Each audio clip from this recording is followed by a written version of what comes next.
په یاد مو وي چې د خپل پخلنځي د ځینو برخو د بیارغونې په اړه مې تاسو ته ویلي وو.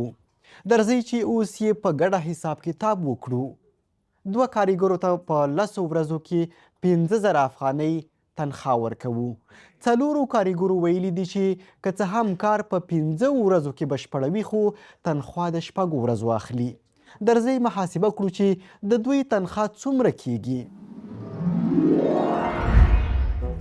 مرکب تناسب که 2 او یا هم تر 2 ډیر نسبتونه مساوي وي دې ته تناسب وایي.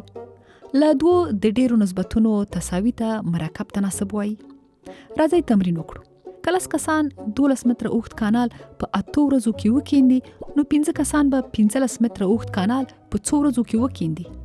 وینو چې که د کارګرو شمیر کم سي د کاري ورځو شمیر زیاتیږي نو د ورځو شمیر د کسانو شمیر سره معکوس تناسب لري.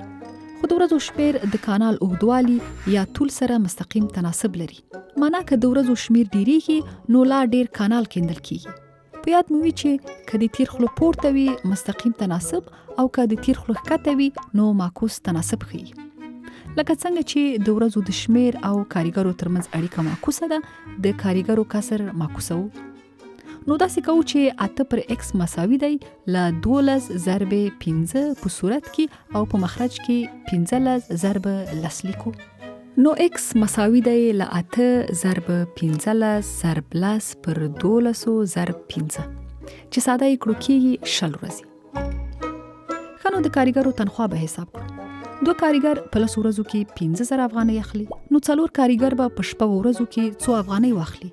د کارګرو او تنخوا ترمنځ اړیکه مستقیمه ده نو تناسب مستقیم دی.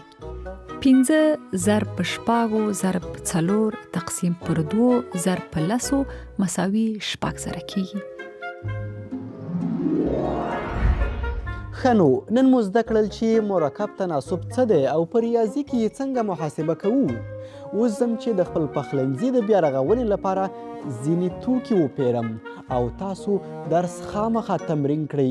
ریاضي ډیر تمرین غواړي.